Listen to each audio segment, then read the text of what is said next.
தமிழ் மொழி தமிழ் சமுதாயம் என்று பேசுவதெல்லாம் ஒரு ஃபேக்கட், ஒரு போர்வை. அதன் உள் அடங்கி இருப்பது என்பது மதம் மாற்றும் சக்திகள். இன்றைக்கே ராமனை பத்தி பேசணும். சொல்றான் கல்லு தெய்வமாக்குமாங்கிறான், பின்ன மரக்கட்ட தெய்வமாகுமா?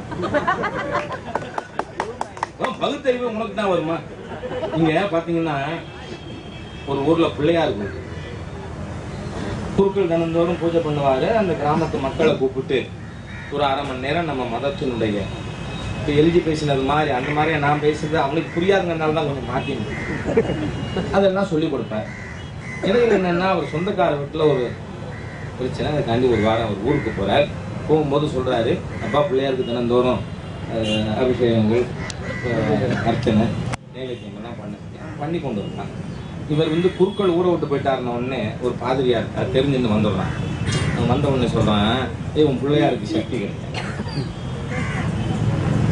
இந்த பிள்ளையாருக்கு சக்தி இருக்கா இல்லை என் கையில் இருக்க சிலுவைக்கு சக்தி இருக்கா டெஸ்ட் பண்ணிட்டு. சரி, மக்கள் சொல்றாங்க நியாயம் தானேங்கிறான் அவன். நம்மளால இப்படித்தான் சத்குண விக்கிருத்தி. பாத்தீங்கன்னா 47 சுதந்திரம் கிடைச்ச உடனே எல்லா முஸ்லிம்களும் ஹிந்துவா மாறேன்னா. ஆனா நம்ம வினோபாஜி என்ன சொன்னாரு, நீ திருப்பி முஸ்லீமா மாறி, நான் இருக்கேன் பாதுகாப்புக்கு. அந்த மாதிரி நம்மள்கிட்ட இருக்கக்கூடிய சத்குண விக்கிருத்திகள் இருக்கிறதுனாலதான் அவன் இன்னைக்கு இவ்வளவு தூரம் பொருட்படுத்துவார் வந்துருக்கான். நம்ம கொஞ்சம் நியாயம் தானே, எந்த சாமிக்கு சக்தி இருக்குன்னு பார்ப்போம். சரி, குளத்துல தூக்கி போடுவோம். எது மிதந்து வருதோ அது சக்தி உள்ள சாமி, எது கீழே போயிடுறதோ அது சக்தி இல்லாத சாமி.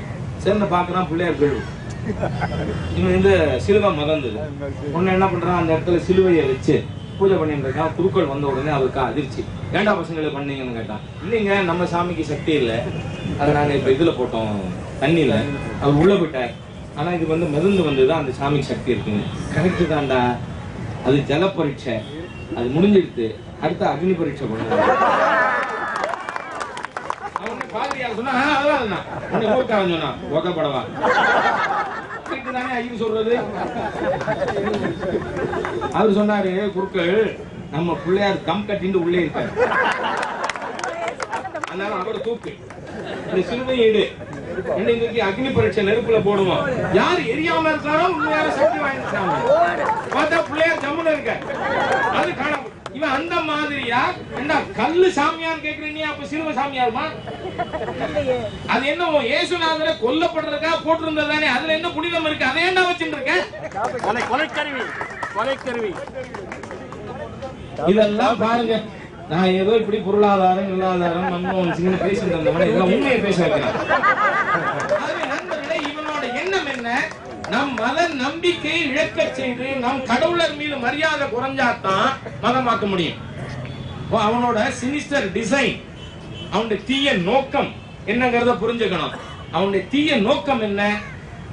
நம்முடைய மதத்தின் மீது, மதாச்சாரியார்கள் மீது, மத நம்பிக்கை மீது நமக்கு இருக்கின்ற அபிமானத்தை, நல்லெண்ணத்தை அவன் குலைத்து விட்டால் நாளைக்கு மதம் மாத்துறதுக்கு இவனெல்லாம் இடம் தயார் பண்ணிட்டே போவான். பின்னாடியே பாதிரியார் மாத்திட்டே வருவான்.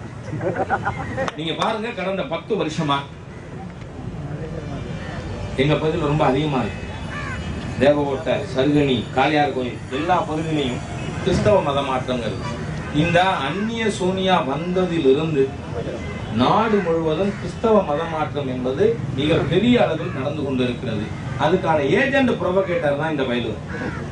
இவன் என்னன்னா, இந்து மத நம்பிக்கைகளை சிதைத்து கொண்டே போனால் அவன் பின்னாடியே சிலுவை தூக்கிட்டு வரலாங்கிறதுக்கு இவன் இடம் தயார் பண்றான். இதை நாம் புரிந்து கொள்ள வேண்டும். ஆக இந்து சமுதாயம் நம்முடைய உணர்வுகளை நியாயமான முறையிலே நாம் வெளிப்படையாக இதை காட்டணும். ஒரு ஸ்டேஷன்ல கம்ப்ளைண்ட் கொடுத்திருக்கிறது போதாது, டிஜிபி கிட்ட கொடுத்தது. ஒரு ஸ்டேஷன்லயும் நாம இதுக்கு எதிராக கம்ப்ளைண்ட் கொடுக்கணும். எல்லா ஊர்லயும் இது போன்ற ஆர்ப்பாட்டங்கள், பொதுக்கூட்டங்கள் நாம நடத்த வேண்டும். மாநில அரசாங்கம் இந்த ஹிந்து விரோதியை, இவன் தேச விரோதி, தமிழ் விரோதி, இவன் அது ஜெயலலிதாவுக்கு சொன்னா புரியும். ஏன்னா அந்த மாட்ட நம்ம கிட்ட இருக்கிறதோட தகவல் கூடத்தானே இருக்கும்.